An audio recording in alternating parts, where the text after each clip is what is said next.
This is Lou Dobbs Tonight. News, debate, and opinion for Tuesday, April 24th.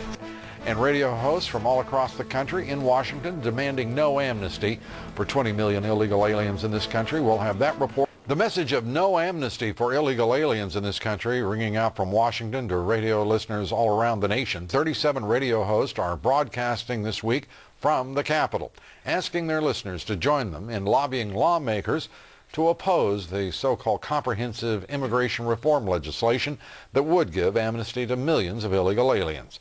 Lisa Sylvester is live on Radio Row with our report. Lisa? Hi there, Lou. We're actually here with KFI AM Radio out of Los Angeles. They just started their broadcast a few minutes ago, right at 6:30. Now, the Federation for American Immigration Reform and San Diego radio host Roger Hedgecock are really the forces behind this three-day event. And the idea is very simple. If Washington is not going to listen to the people, then the people are going to Washington.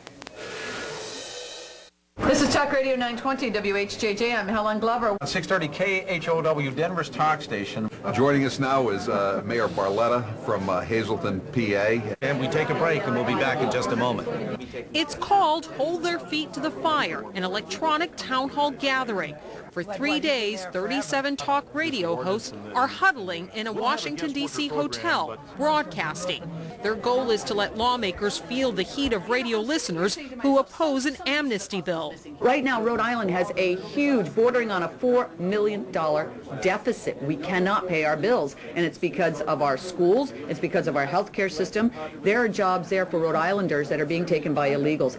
This is an overt plan to weaken the United States by bringing unknown numbers and unknown identities of people across our borders. This isn't immigration, this is an invasion.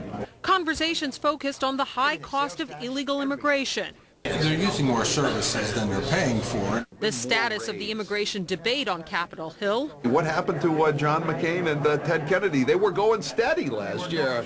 And an overall sense that the American middle class is being overrun and replaced with cheap foreign labor. We can't absorb everybody in the world who wants to come here. It's just not possible. The country's culture and laws and everything are fraying. The radio hosts interviewed lawmakers and prominent figures in the immigration debate. But not all doors of Congress. The People's House had a welcome mat. I was just over at the Cannon building, and I forgot how frustrating and useless it is to go and knock on doors. Outside the Capitol office is a news conference that included the wives of imprisoned Border Patrol agents Ignacio Ramos and Jose Campion. Just knowing that we're not alone, knowing that we have all these people, supporters with prayers and just well wishes, really makes a difference today. The radio hosts and their listeners will leave Washington, but their message will continue to resonate. And Lou, tonight there is a reception. I know it's a little loud right now. They just started broadcasting once again. But tonight there is a reception. It's called Defend Those Who Defend Us. It is a fundraiser for Ramos and Campion. Tomorrow they will be back here again at 5 a.m. for the final day. Back to you, Lou. Well, outstanding, and it is a terrific effort on the part of all of those talk show hosts, radio hosts, to focus on this issue. There's a lot of energy. Has it been in that area? Has it been that way all day? It has been electrifying is the only word. I mean, right now, Lou, there's essentially a studio audience. You can't see this, but just off to my right, we have probably about 30 people who are just listening to this radio broadcast. These are people who are very like-minded. They are very familiar with the issues, and they know what is at stake with this immigration debate, Lou.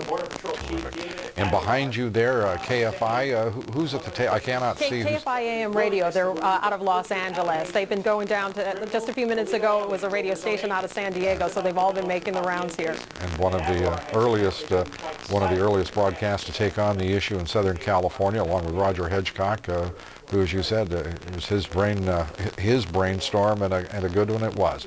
Lisa, thank you. Lisa Sylvester from Washington.